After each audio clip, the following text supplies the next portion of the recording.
Welcome to the Thunderdome.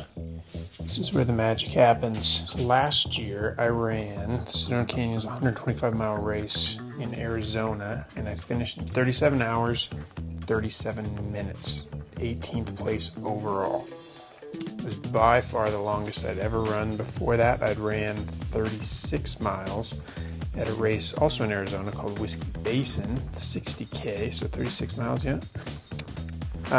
And I did it really to kind of reinvigorate myself, get myself back motivated, get myself aligned with hobbies that bring me outdoors, keep me physically active, and just overall healthy.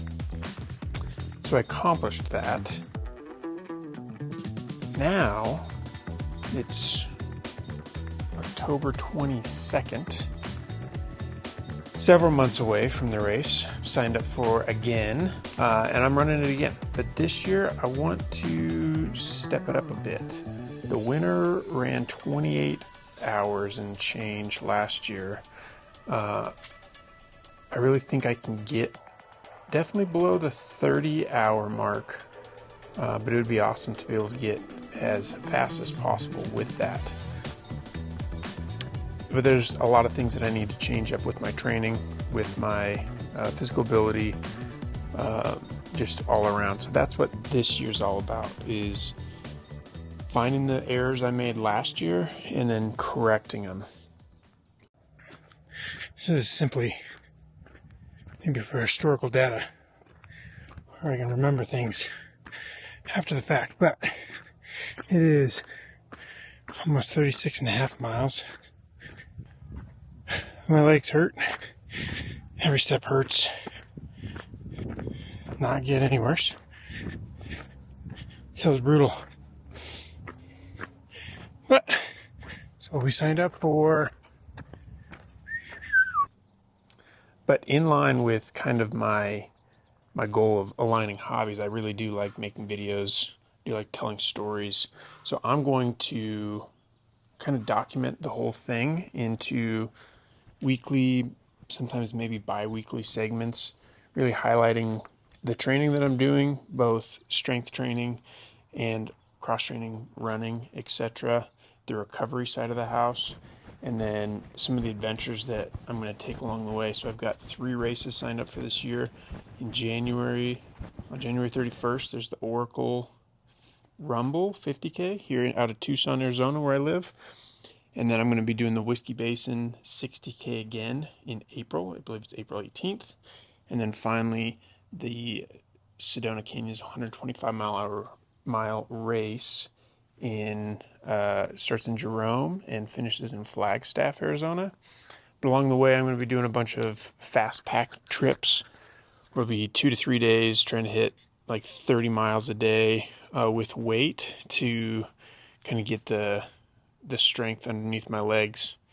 But that's the plan, and I want to encourage you all to come along this ride, find inspiration for your own training, for your own races, for your own adventures, and then just, I guess, really watch me suffer. Very masochistic here.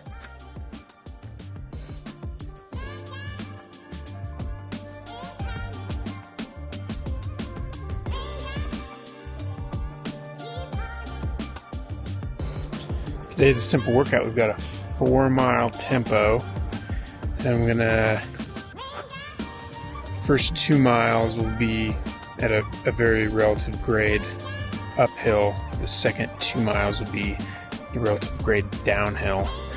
So I'll probably run a 6:55, 6:50 for the first 2, and then 6:35, 6:40 for the second 2, depending on how I feel.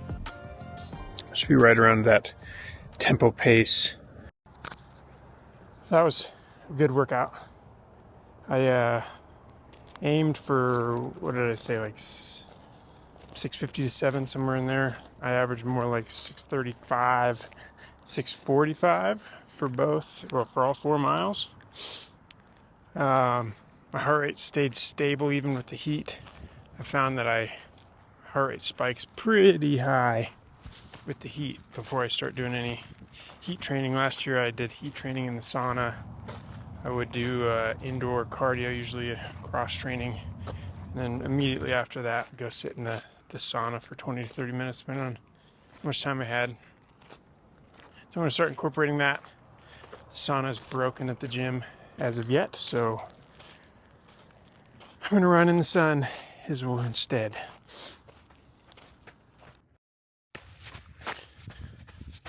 The long run for the week.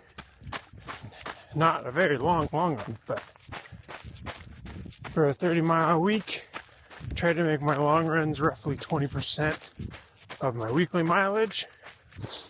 For the first block training, that's right around 9-ish, which is alright because this week is recovery. But you get about 2,500 feet of elevation. Some pretty technical terrain. Going up this wash for about almost 2 miles, and then we're going up and over there. It's beautiful. Came from down in there, and we went up on that hillside, up and over, and then I wrapped back down to get the canyon overlook. Very steep, very rocky terrain. Whoops my ass every single time. Another thing I need to get over. Today I forgot my heart rate monitor, and I'm pissed. So I'm losing out on all that data. But I'm not running for the numbers, I'm running for the annotations. I just love numbers.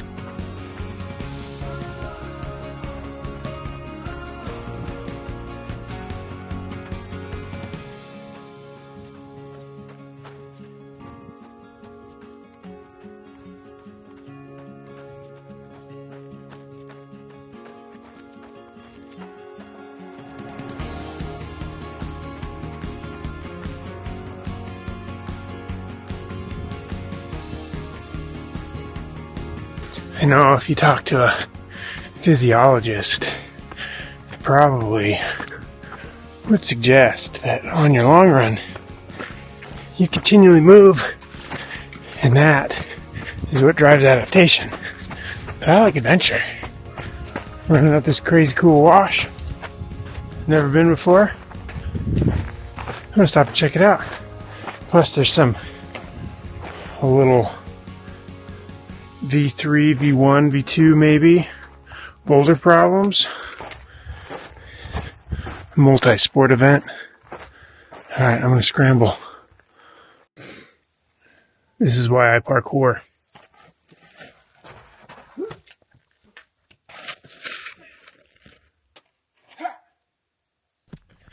Well, that's the week. It's the 4th week of my little training block, but the first week that I'm recording, that was a long run. Again, this is the cut week, 30 miles. It's 25% of my weekly mileage from the last 3-week build. Next week, starting Monday, I'm taking Sunday off. Starting Monday, we're going to start back at 10% of the highest mileage I did the previous week before this. So I think it's right around 40, 41 miles. We'll build for 3 weeks, and we'll go back to another cut week at the end of this next, it'd be a month, but not really a month, right around Thanksgiving time frame. So by next month, should be right at, I believe, 50 miles. So we're progressing, feel good. Today was really slow. 1 hour and 55 minutes for 9 miles.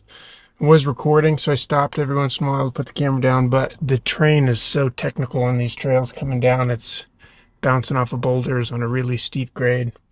You just can't link together fast miles doing that, but great work for the quads and the calves, up and down. So, all right, now it's time to eat.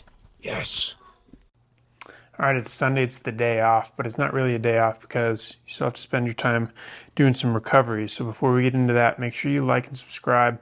And we're going to have 29, hopefully 29 segments of this to include the 3 races. I'll try to do my best to film my way through those 3 races and kind of document how I feel, how the race is going, kind of moment by moment, and more for my enjoyment to watch in the end, but hopefully you'll get some out of it too. So today, for recovery, I've got multiple sessions of some torture. I'm going to start with the lacrosse ball to roll out my plantar fascia, my foot muscles, and then we're going to move up the body from there with some of this roll recovery R8. This thing has a little spring. You can tighten it as much as you want, and it's similar to a foam roller, but this has, I got the high pressure deep tissue roller on this side and the normal roller on this side. Works amazing on your calves and your shins, and then up around your knees, kind of the more awkward places to get with the foam roller, I think. Then we're going to follow that up with another severe torture device, the Graston scraper. Get your tissues nice and annihilated. I don't know. It sucks. It hurts really bad, but it feels good later. And then foam rolling, as always. And then some gut smashing. If you've never done gut smashing on your obliques and your diaphragm, this is a must. And I'll show these in future videos, but my kids are in the pool, so I can't spend much time filming right now. We carved pumpkins today, and the kids are swimming.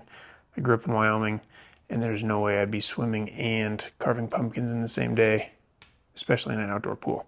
But tomorrow is week 5. 40 miles starts tomorrow. See you then. Thanks.